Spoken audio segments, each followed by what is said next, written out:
Well, it's time to let this story out of the bag. True story.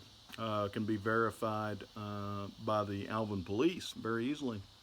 If their database goes back this far. And I don't mind sharing this story because I wasn't doing anything wrong at the time that the police decided to rip me out of a car because I am 1/3 black from my waist to my knees, and they wanted to assault me after a funeral that I had just attended, and I was in a tie and dressed up very nice for my best friend's funeral, who was Joe Hauser in Alvin, Texas.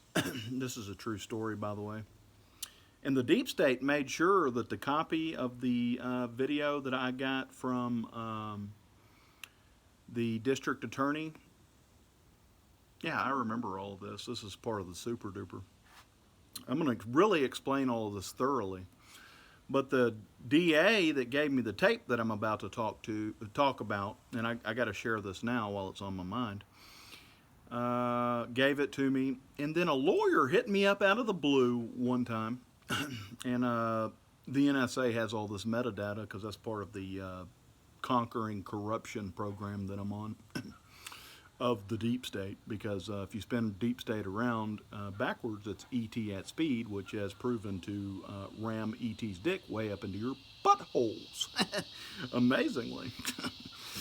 So that DA gave me the video, and then this lawyer calls me out of the blue and says, hey, we can sue them. All you got to do is send me that video. I said, okay. I made a copy of it and then sent the video to that lawyer after the DA gave me the video that I'm about to talk to about, right? So this lawyer calls me up and wants this video so that we can sue him. I send him the video, and I never hear from him again there, Steve Gonzalez. Now, I find that really odd. It's almost like Steve Gonzalez from Devil's Advocate there, who would be Al Pacino, and Satanic Jesus here is just running roughshod over y'all like you can't even imagine. It's absolutely brilliant, to tell you the truth.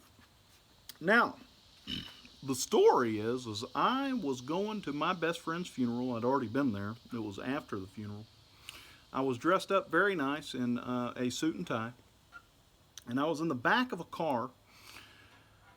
And I had a little bitty .22 pistol that I always carried on me in my back pocket, right? Of course, I wouldn't carry it into a convenience store, and I wouldn't carry it into a church, and I wouldn't carry it into anywhere of that nature, but I'd always have it on me. And if I went into somewhere like that, I always left it in the vehicle that I was in because I'm a law-abiding citizen, and at the time, that was legal to do everything that I was doing, to include riding in a car with a small pistol in your back pocket, right?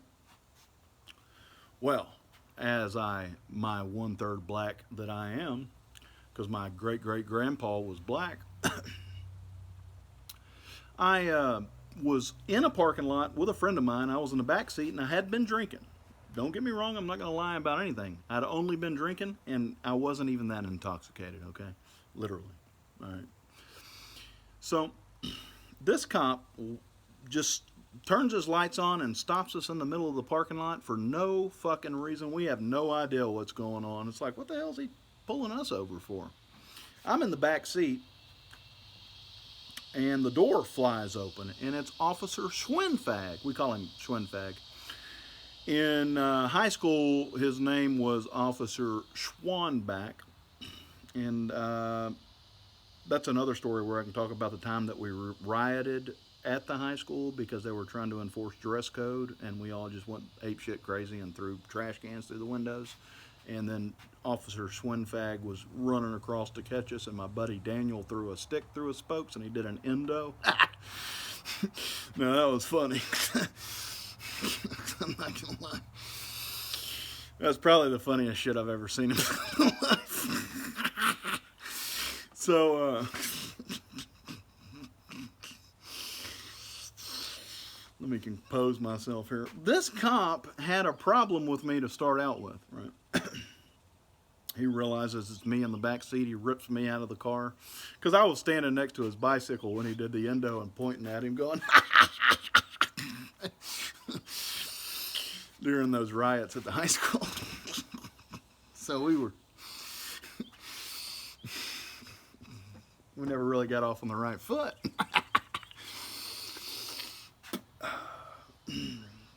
I ate a tablespoon of mushrooms. They're kicking in. That telephone to God is just miraculous. So this cop pulls me out of the car and he starts just badgering me, right? And I'm like, look, dude, I just left a funeral, man. What the fuck you want from me? And he starts patting me down, and I said, look, man, in that back right pocket back there, you're going to find a little .22 pistol. I just want you to know that ahead of time. He said, what do you need a gun for? Your friend's already dead. That's exactly what he told me. It's on tape, and the Alvin Police Department has that tape. And I have a copy of the tape that you thought that I got rid of there. Well, it wasn't the district attorney. The district attorney gave me the tape, and we're going to get into that here in a quick second. But somebody decided, oh, well, this guy has a tape of us being felonious, so let's trick him into sending us a copy of that tape so that he won't have that tape anymore. Well, little do they know I kept a copy of it. So, yeah, I still got you on the balls by that one, assholes. So here's the deal. When they ripped me out of the car and said, what do you need a gun for? Your friend's already dead. I told that cop, I said, look, here, Officer Schwinfag, you're nothing more than a piece of shit douchebag faggot. You already got me handcuffed. Why don't you just take me to jail for nothing?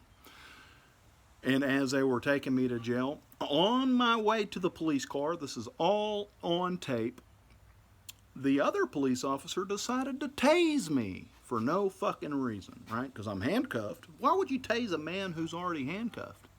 Exactly. So, as I hit the ground going,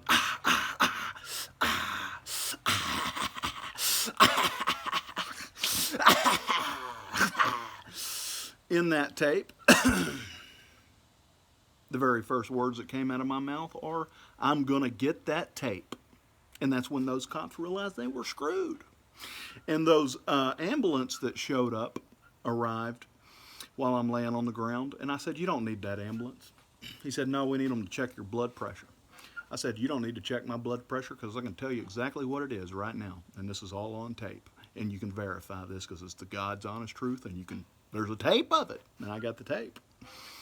I said, my blood pressure is 120/70. He said, there's no possible way that that's even anywhere in the realm of possibility because you just got tased. They checked my blood pressure. Boom, 170/20. That's a very God's honest truth. That actually happened.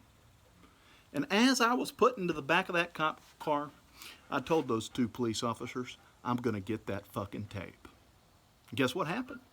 When I went to court for having a pistol on me that was illegal, even though they drugged me out of a car to find out that I had an illegal pistol on me, which wasn't illegal because I was inside the confines of a private vehicle, and it didn't become illegal until they pulled me out of that private vehicle to discover that I had a gun in my pocket in the public. The DA, when I walked up to the courtroom that morning with the witness in tow, and the judge was there because they subpoenaed both of us or wanted both of us to come to court, the DA handed me the video and said, your case is dismissed. Have a good day.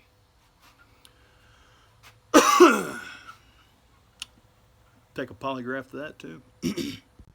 Freudian slip.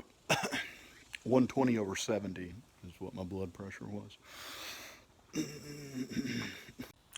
Oh, and here's the cherry on the top.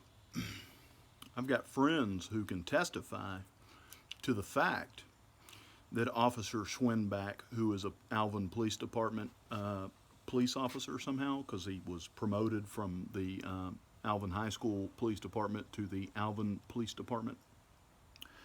Something tells me he had some dirt on somebody or something, because I have at least 8 people that I can think of right now that would testify to the fact that Officer Schwanbach dated high school girls while he was a police officer at the high school.